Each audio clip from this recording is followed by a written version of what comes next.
and was caught in the Earth's field for a while, did a couple of orbits, and that orbit, when you look at the scientific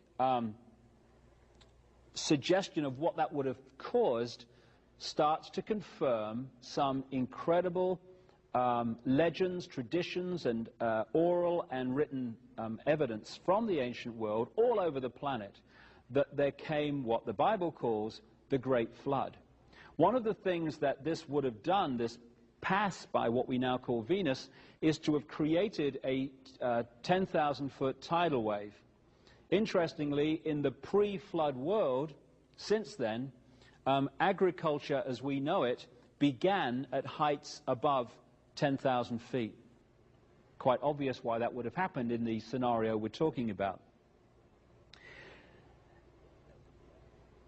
It is also suggested, and my other research, and in the book The Biggest Secret, it's detailed and documented in great detail, is that there was a Martian race, which was the white race, which actually came to the Earth and was interacting with the Earth, but as a result of the devastation and destruction of Mars, actually came here because it needed to survive. And this white Aryan Martian race based itself, and those that were here at the time of the cataclysm survived as a result of going into the high places in the Near East, what we now call Turkey, Caucasus Mountains, Iran, and that sort of area. And the amazing culture that appeared there, and I'll come to that in a second, was the result of this knowledge. This is another map of Europe and North America. Again, I'm talking about a cataclysm here, maybe about 4,800 BC, but there have been many of them. When you look at the geological and biological records, it's very clear this planet has had many cataclysms, just talking about one. Earlier, around 13,000 years ago, there was clearly another. And that area, which they call Appalachia, which is now sea, was actually land in that window of 13,000 years ago. What we call the Alps, what we call the Himalayas and the Andes, those fantastic mountain ranges only reached anything like their present height around 13,000 years ago. So the Earth, while we've lived through quite a stable period in known human history, actually changes its face from time to time, quite obviously because of various events.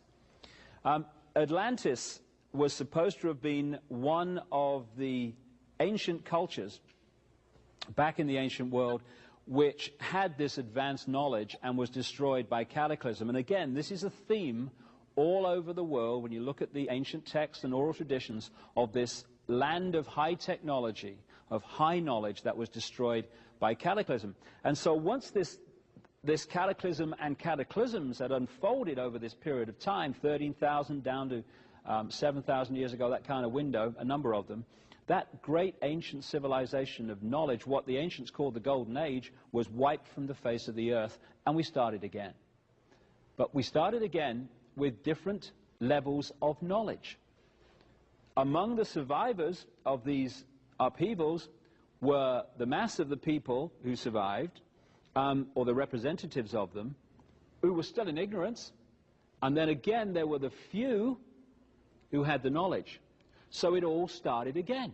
Same structure, and we've moved into the modern world where we're now at a point where we were a long, long time ago before these cataclysms wiped that civilization from the face of the earth. So what we're looking at here is the area that they concentrated on, where the white race actually came out of, interestingly. When they're talking about the Martian race being a white race and actually focusing in that area of the world, the Caucasus Mountains, southern Russia, that area, Caucasus Mountains, down into what we now call Turkey and those areas around there, Iran, that's where the white race came from.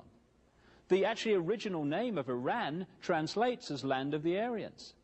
When you look at the Hindu culture in the Indus Valley, which was one of these cultures, again, that spontaneously emerged with advanced knowledge, even conventional history accepts that that culture, the Vedas and the structure of the Hindu religion, etc., was taken into the Indus Valley by an Aryan white race from the Caucasus Mountains. And when the floodwaters started to recede, down from the high places, which could be the translation of Anunnaki, those who came from the high place, came down into the Indus Valley, into the plains and valleys of Sumer, and they created the Sumerian culture, which is accepted again by conventional history, didn't start at this level and gradually evolve. It started at a very high level of advancement and then gradually fell away. Same with Egypt. It started at a very high level of advancement and then gradually fell away. Babylon, another one. And again, there are different uses of knowledge. And Babylon appears to have been a center for those who were in a state of being that wanted to use this knowledge to control, because Babylon was where so much of the manipulation and control of today actually came out of. So, in short, we have an extraterrestrial race in that area interbreeding with humanity, creating hybrid bloodlines. Now, in The Biggest Secret, I go into this in much more detail, but it seems to me that along with this white Martian race was what UFO researchers have called a reptilian race. And the detail of that is documented there. And it's this reptilian race that also interbred with humanity, and I think the reptilian race were the Anunnaki.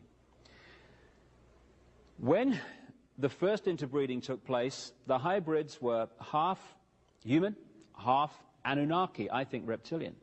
And they interbred with this Martian race, this white race that became the race that took over the world, in effect.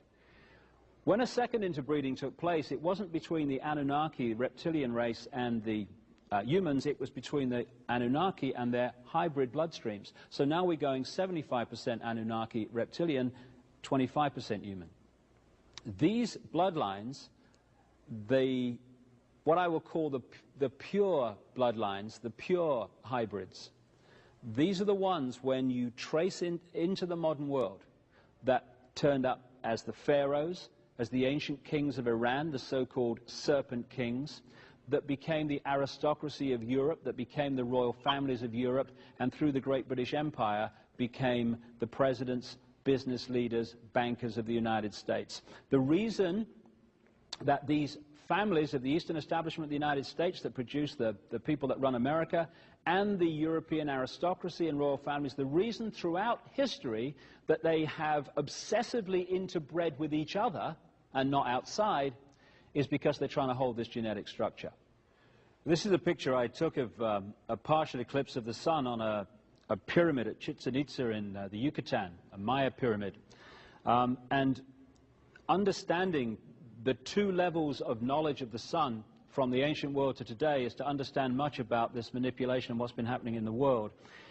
On one level, the masses obviously focused on the sun because of its heat and warmth and its effect on their lives and their crops and all that stuff. But the few at the top of these pyramids of control, the advanced race, or races, if you like, they understood the much bigger nature of the sun.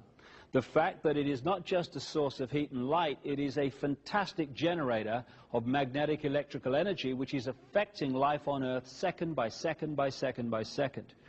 And so, in summary, what you had here was a white Martian race which its hierarchy had this knowledge, and this Anunnaki reptilian race, and you'd have to see The Biggest Secret for the enormous documentation of that being true.